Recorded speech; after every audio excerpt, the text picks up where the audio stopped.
So magandang araw ulit mga ka-aqua. So ngayong episode na to, pag-uusapan naman natin ang fin clipping. So ang fin clipping ay karaniwang ginagawa sa hatchery operation lamang. At ang purpose nito ay para ma-identify natin ang ating mga isda.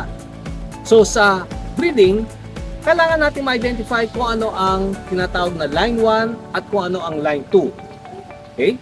Or kung ano ang babae at ano ang lalaki.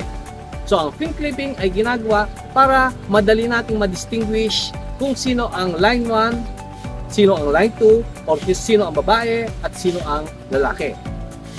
So sa fin clipping, ang ating ginagawa dito ay pinuputol natin ang fins. Halimbawa, pwede nating i-fin clip gamit ang pectoral fin, pwede rin nating i-fin clip gamit ang pelvic fin, pwede rin actually ang anal fin, at pwede rin ang dorsal fin. So ipapakita natin ang iba't ibang klase ng fin clipping at makikita natin kung paano mag-fin clip ng tilapia. Papansin natin, ito yung normal na pectoral fin at yung sa kabila niya mas maliit kasi siya noon ay kinat na po mag tumubo ulit.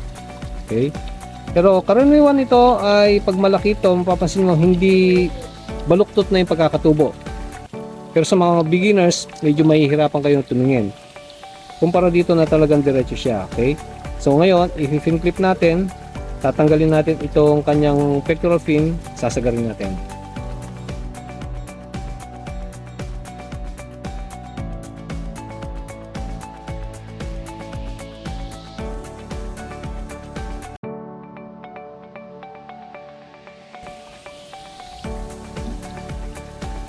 So, ito, na-fin clip na natin ang isda.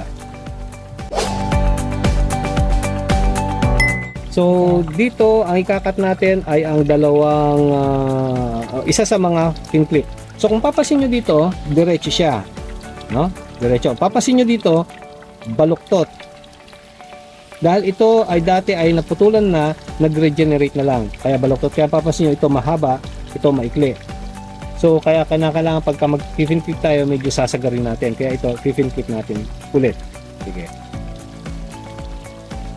So sa fin clip, sagad yan hanggang sa laman para hindi na ganang tutubo.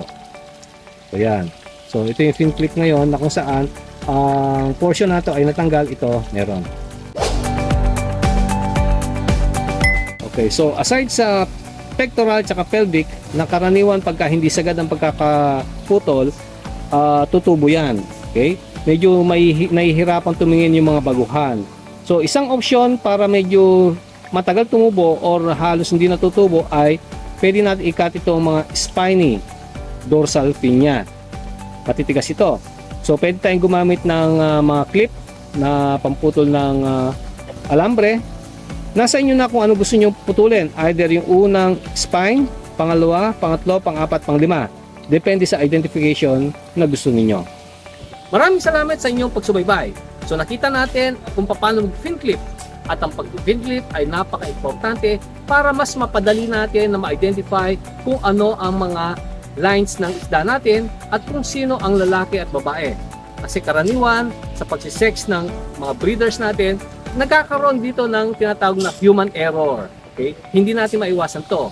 Kaya kung naka-fin clip ng isda natin, mas madali natin silang ma-identify.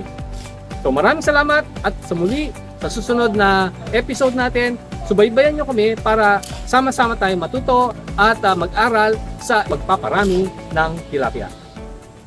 Aquafact, kaalaman ay siguradong fact sa pag-aalaga ng isda.